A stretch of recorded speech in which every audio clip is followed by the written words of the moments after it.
बिदरी सहकारी साखर कारखान्यामध्ये कोजन रक्षण ज्यावेळी कार्यान्वित झाला त्यावेळी आम्हाला त्यांनी सांगितलं भावानो की हा कोजन मुक्त झाल्यानंतर तुम्हाला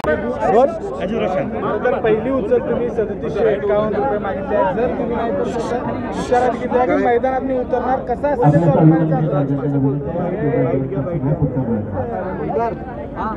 गेल्या वर्षभरामध्ये साखरेचे भाव जवळपास स्थिर राहिले आहेत. सरासरी 3800 रुपये क्विंटलनं साखर विकलेली आहे. त्यामुळं गेल्या वर्षी तुटलेल्या ऊसाला जी FRP दिली आहे त्याच्यावर अधिक 200 रुपये द्यावेत.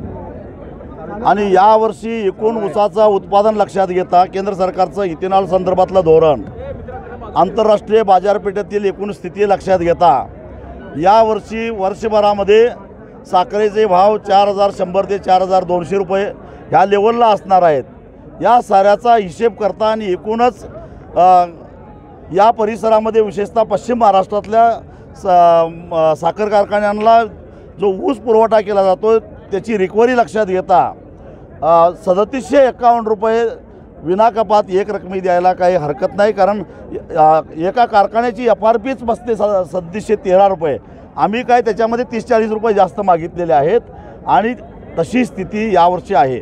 एकरी ऊसाचं उत्पादन हे 8 ते 10 टनांनी घटलेलं आहे. म्हणजे जवळपास 30 ते 35 हजार रुपयाचं एकरी नुकसान झालेलं आहे.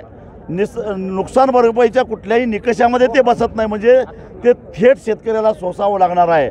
आणि अशा परिस्थितीमध्ये पावसामधनं वाचलेलं पीक एकच आहे ते म्हणजे ऊस आणि त्याला 3751 रुपये मिळाला पाहिजे. आणि म्हणून आमच्यावर नेहमी आरोप होतो की आम्ही तोंडावर आंदोलन करतो. आम्ही खरं तर सीझन 1 नोव्हेंबरला चालू होणार आहे. 15 दिवस आधी आम्ही ऊस परिषद घेतलेली आहे. परत त्याच्यामध्ये आम्ही 10 दिवस वाढ केलेली आहे. 25 दिवस कारखानदारांना विचार करायला वेळ दिलेला आहे. एक रकमी तर सोडणारच नाही कारण हायकोर्टाचाच निकाल आहे. परंतु 3751 जर स्पर्धा टाळायची असेल कारण याच्यामध्ये कमी रिकव्हरी असणाऱ्यांना ऊस मिळणार नाही. त्यामुळे स्पर्धा टाळण्यासाठी सगळ्या कारखानदारांनी 3751 रुपयाची पहिली उचल द्यावी ही आमची भूमिका आहे. चर्चेची दारं खुले 10 तारखेची डेडलाईन दिली त्यानंतर चर्चा आता 7/12 कोरा करण्यासाठी आम्ही 28 ऑक्टोबरपासून चलो नागपूरचा नारा दिलेला आहे. गुरुकुल मुजरीपासून बच्चू कडू आहेत, मी आहे, बरेच शेतकरी नेते आम्ही त्या दिशेनं निघालो आहेत. महाराष्ट्रातले शेतकरी जाणार आहेत. त्या आंदोलनातनं रिकामा झाल्यानंतर 10 नोव्हेंबरनंतर या आंदोलनाला हात घालणार आहोत. मैदानात उतरणार आहे आणि मग जे काय व्हायचं ते होऊन दे. मला असं वाटतं की कारखानदारांनी संघर्ष टाळावा आणि आमच्या मागणीचा विचार करा. मनोज जरांगे पाटलांना देखील तुम्ही आता आमंत्रित काय त्यांना आता मी त्यांची पत्रकार परिषद ऐकली की ते शेतकऱ्यांचा 7/12 कोरा करण्यासाठी रस्त्यावर उतरणार आहेत.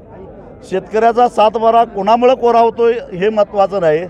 7/12 कोरा होण्याची गरज आहे कारण दररोज 8 शेतकरी आत्महत्या करत आहेत. त्यामुळं एकमेकाला पूरक अशा पद्धतीनं अंतिम उद्दिष्ट शेतकऱ्याचा 7/12 कोरा. त्यामुळं जरांगेंचं आंदोलन असेल, बच्चूकडंचं असेल, स्वाभिमानीचं असेल किंवा अजून कोणी करत असतील सगळ्यांनी मिळून आंदोलन करावं आणि महाराष्ट्रातल्या शेतकऱ्यांचा 7/12 कोरा करावा अशी आमची मागणी. तुम्ही म्हटलं की तुम्ही एकत्र या 7/12च्या या आंदोलनासाठी तुम्ही एकत्र येणार. मात्र दुसऱ्या बाजूला तुम्ही सगळ्यांना आव्हान केलंय की जर हा 7/12 कोरा नाही झाला तर तुडवून मत मागायला आलं. होय, कारण त्यांनी शेतकऱ्याचा 7/12 कोरा करणारा असं आश्वासन 1 वर्षापूर्वी दिलेलं होतं आणि ते आश्वासन विचारांती त्यांनी दिलेलं असणार कारण त्यावेळी सत्तेत तेच होते, आर्थिक परिस्थिती त्यांना माहिती होते. आणि मग असं असताना सगळ्या महाराष्ट्राला नको असलेल्या शक्तिपीठ महामार्गासाठी 20,000 कोटी रुपयाचं कर्ज काढायला सरकार तयार आहे. मग त्यात थोडी भर गाठली तर शेतकऱ्याचा 7/12 कोरा होतो. यावेळी जर बघितलं तर आपण साखरेचं उत्पादन हे खूप कमी होणार आहे. त्यामुळे शेतकऱ्यांना एक संधी आहे की आपल्या पत्रात जादाचे पैसे पाडून घेणं. काय शेतकऱ्यांना तुम्ही आवाहन करणार कारण ऊस तोडीला घाई करतात? आम्ही शेतकऱ्यांना एवढंच सांगू की 30 जानेवारीनंतर एकही कारखाना चालू राहणार नाही एवढाच ऊस उपलब्ध आहे. त्यामुळं ऊस लवकर जावा म्हणून मजुरांना वरनं पैसे देणं किंवा वाहतूक करणाऱ्यांना वरनं पैसे देणं हे असले उद्योग करू नका. सगळ्यांचाच ऊस 30 जानेवारीच्या आत संपणार आहे. त्यामुळं उन्हाळी पीक घेण्यासाठी कारण सुदैवानं ओला दुष्काळ असला तरीसुद्धा पाण्याची पातळी वर आलेली आहे. त्यामुळं उन्हाळ्यामध्ये एक पीक ज्यांच्याकडे विहीर आहे त्यांना घेता येणं शक्य आहे. ऊस घालवून 30 जानेवारीच्या आज जरी ऊस गेला तरी फेब्रुवारी, मार्च, एप्रिल, मे असे 4 महिने मिळतात. त्यात दुसरं पीक येतं.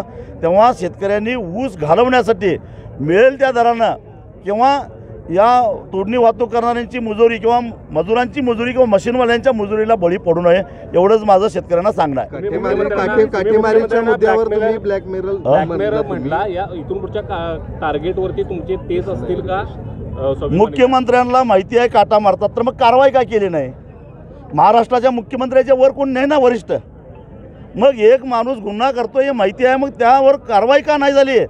महाराष्ट्राचे प्रमुख आहात तुम्ही आणि तुम्हाला माहिती आहे काटा मारतात. नाहीतर मग बघा मुख्यमंत्री फंडाला पैसे द्या नाही तर तुमचा काटा मारायचं बाहेर काढतो. म्हणजे पैसे दिले तर चालतंय काय? मग म्हणजे तुम्हाला म्हणायचं ते ब्लॅकमेलर. मग दुसरं एक प्रकारे मुख्यमंत्री फंडासाठी पैसे द्या अन्यथा तुमची काटामारी बाहेर काढतो ह्याचा अर्थ काय झाला? ब्लॅकमेलच झाला ना. कारखानदारांच्या सोबत मुख्यमंत्री पण टार्गेटवरती असणार का स्वाभिमानी? 100%.